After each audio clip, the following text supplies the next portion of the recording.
there's a lot of voices in the West to call for China to pay for the damages caused by the coronavirus. What's your comments?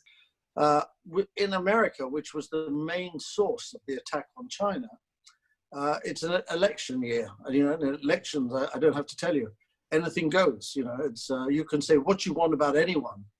Bill Clinton was extremely hostile to China in the period up until his election. George Bush was extremely hostile to China in the build up to his election. Both of them changed their position after they were elected and had to deal with the reality and no longer had to deal with getting votes. Mr. Trump is faced by the same problem, how to win the election in a very substantially deteriorating economic situation, and China is an easy target.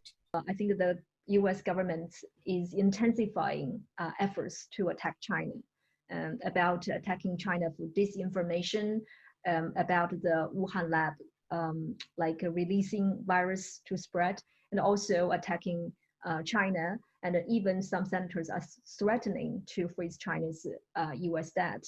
And also there's lots of other very extreme voices. What's the major reason behind this phenomenon?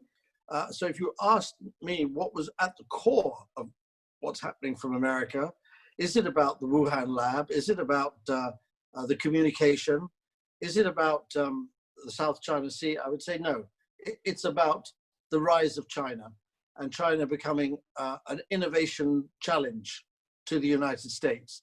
That's what it was about Japan and Germany in the 1970s and 1980s. It was the potential power of Japan and Germany to overpower the American economy. That's a preoccupation of them. Now, is China going to innovate and become a major innovator of the world? It already is.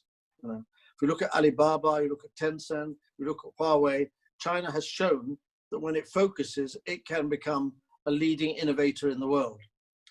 And it's going to happen across many more sectors over the next 10 years. And the Americans are genuinely worried about it.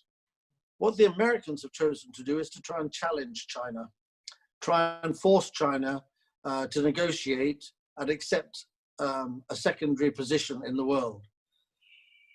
They don't understand China. China will want to be able to decide with America, with Germany, Japan, India, other major nations in the world, how the world can develop and deal with the major challenges, will then seek to get other countries to buy into those processes. But it's not the American way. The American way is very much like Rome and Athens. It's military based, very powerful military, and a belief that you can control the world. So this period of tension between America and China is exemplified around the virus.